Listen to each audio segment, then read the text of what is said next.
అది ఎంఐకి confidence levels పెరుగుతాయి. ఏది సిస్టమ్ ఉంటే కాన్ఫిడెన్స్ అవి లేవనుకో ఎంఐ కూడా సరెండర్ అయిపోతుంది. ఎందుకంటే ఎంఐకి జాబ్ లేదు, ఎంఐకి సంపాదన లేదు, ఎంఐకి సపోర్ట్ సిస్టమ్ లేదు. ఏమవుతుంది? ఆటోమేటిక్గా సరెండర్ అయిపోతుంది. ఈ సరెండర్ అయిపోయినప్పుడు వీళ్ళు ఏం చేస్తారు? టేకన్ ఫార్ గ్రాంటెడ్కి తీసుకొని ఇంకా రకరకాలుగా వేధింపులు మొదలవుతాయి. ఈ వేధింపులు ఎంతవరకు తట్టుకోగలరు వాళ్ళు? ఇది మేజర్ అనమాట. సో అమ్మాయిలు కానీ లేకపోతే వీక్గా, ఒకవేళ అమ్మాయి స్ట్రాంగ్గా ఉంటే అబ్బాయిలు వీక్గా ఉంటే కూడా ఇది డొమెస్టిక్ వైలెన్స్ ఇవన్నీ జరుగుతున్నాయి అవతల కూడా. సో లవ్ మ్యారేజ్లోకి ఎంటర్ అయ్యేటప్పుడు కూడా ఏదో నేను ప్రేమే కూడి పెడుతుంది, ప్రేమే అన్ని పెడుతుంది అని సినిమాటిక్ డైలాగులు చెప్పితే లాభం లేదు. ప్రాక్టికల్గా ఉండాలి. నేను ఈ అబ్బాయిని ప్రేమిస్తున్నాను, పెళ్లి చేసుకుంటున్నాను, దీని తర్వాత మా లైఫ్ ఎలా ఉండబోతుంది, నా కెరీర్ పరిస్థితి ఏంటి, బిడ్డల్ని కనాలా వద్దా, ఎప్పుడు కనాలి, నేను ఉద్యోగం చేయాలా వద్దా, నా బంధువులు నాకు సపోర్ట్, ఏదైనా ప్రాబ్లం వస్తే నాకు సపోర్ట్ సిస్టమ్ ఉందా, ఇవన్నీ ఉండాలి తప్ప నేను ఇతను చాలా మంచోడు, ఇతను బ్రహ్మాండంగా చూసుకుంటాడు, ఈ భ్రమంలోకి వెళ్ళకూడదు. అంటే prepare for the worst, plan for the best అంటారు. పెళ్ళి లవ్ కూడా అదే. నువ్వు ఎంటర్ అవుతుంటే ఒక రిలేషన్షిప్లోకి నీకు ఆ ప్లానింగ్ అనేది అమ్మాయిలకైనా అబ్బాయిలకైనా ఉండాలి. అబ్బాయిలకు కూడా రేపు ఈ అమ్మాయి ఏమన్నా వేధిస్తుందా, కట్నం కింద వేధిస్తే మన పరిస్థితి ఏంటి, ఇవన్నీ ఈ అమ్మాయి కూడా చూసుకోవాలి. ఇప్పుడు ట్రంప్ లాంటి వాడే అగ్రిమెంట్ చేసుకొని పెళ్లి చేసుకున్నాడు. ఫస్ట్ ఇవాంకాని వాళ్ళిద్దరి మధ్య అగ్రిమెంట్, సంవత్సరానికి ఎంత ఇవ్వాలి, విడిపోతే ఇవన్నీ రాసుకున్నాకనే పెళ్ళయింది వాళ్ళిద్దరిది.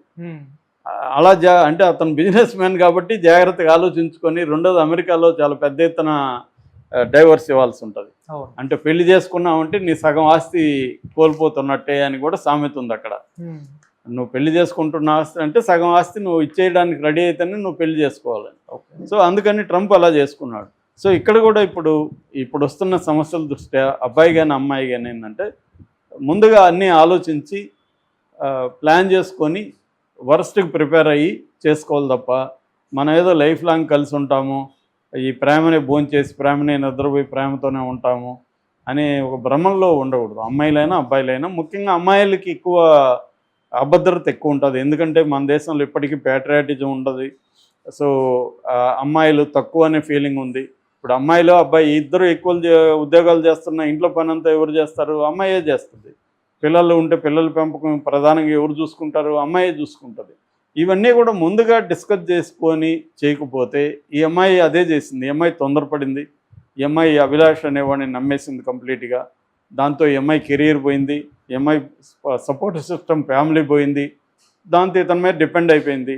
దాంతో వాడికి కూడా ఈ అమ్మాయి మీద గౌరవం కూడా ఉండదు. అందుకని ప్రేమ కంటే కూడా వీడు మనకి ఎంతవరకు గౌరవం ఇస్తున్నాడు, మనకి ఎంత ఇంపార్టెన్స్ ఇస్తున్నాడు అనేది ఇంపార్టెంట్. ప్రేమ టైంలో ఇస్తారు అందరూ, వాళ్ళది పోయేదేం లేదు. కాబట్టి పెళ్ళి అయినాకనే ఇవన్నీ డైనమిక్స్ స్టార్ట్ అవుతాయి. ప్రేమ ఉన్నంత వరకు వాడు అన్ని ఎక్కువ ఇస్తాడు, అదంతా నమ్మేస్తే ప్రాబ్లం. అది నమ్మకూడదు. పెళ్ళైనాక ఎలా ఉంటాడు, ఒకవేళ ఉండకపోతే మనం బతకగలమా ధైర్యంగా అన్న ఒక క్వశ్చన్ రాకపోతే ఈ అమ్మాయి వల్ల, ఈ అమ్మాయి అదే చేసింది, ఈ అమ్మాయి ఖచ్చితంగా తప్పు చేసింది. ఎందుకంటే ఈ అమ్మాయి ధైర్యంగా మళ్ళైనా బయటకు వచ్చి ఉండాలి, వాడు పెళ్లి చేసుకుంటే చేసుకున్నాడు అని. ఎందుకంటే డీ షో వరకు వెళ్ళగలిగిందంటే ఈ అమ్మాయి స్వతంత్రంగా బతికే పరిస్థితి ఉంది.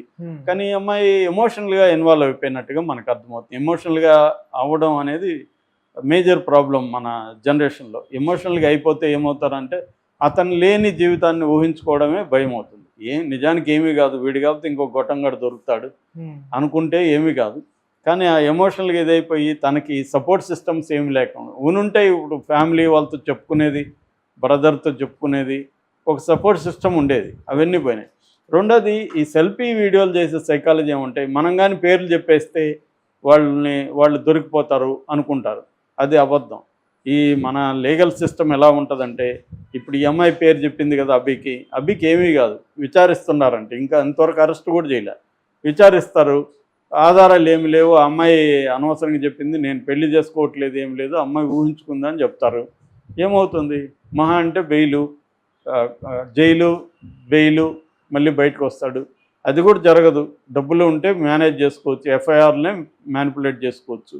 సో మనకేంటంటే పోలీసులకి మ్యానిపులేట్ చేయొచ్చు, అక్కడ మ్యానిపులేట్ చేయకపోతే జైల్లో చేయొచ్చు, అక్కడ కుదరకపోతే కోర్టులో చేయొచ్చు. మొన్న ఒక డాక్యుమెంటరీ చూస్తున్నాం. మన ట్రంప్ గురువు ఒక ఆయన ఉన్నాడు, రాయ్ ఖాన్ అని. ఆయన అడ్వకేట్ అనమాట. ట్రంప్ని ఇప్పుడు ట్రంప్ లక్షణాలన్నీ ఆయనలో ఉన్నాయి. ఆయన ఇచ్చినవే ట్రంప్కి వచ్చినాయి ఈ లక్షణాలన్నీ.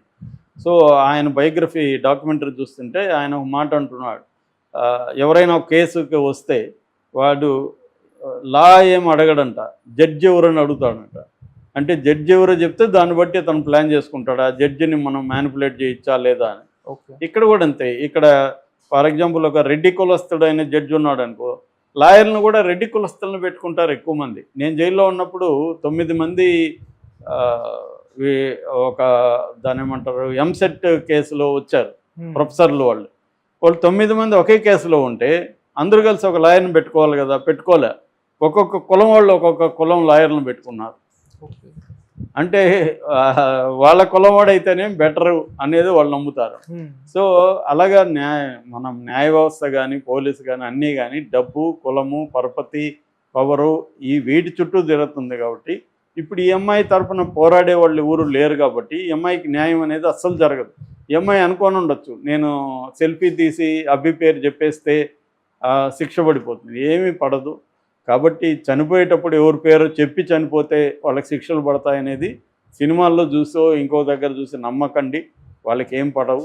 బతికి పోరాడితే, బతికి కేసులు పెట్టి ఏమైనా చేసుంటే అతనికి ఏమైనా ఇబ్బంది అయిండదు తప్ప, చనిపోవడం వల్ల ఈమె తరపున ఇప్పుడు ఎవరు పోరాడాలి?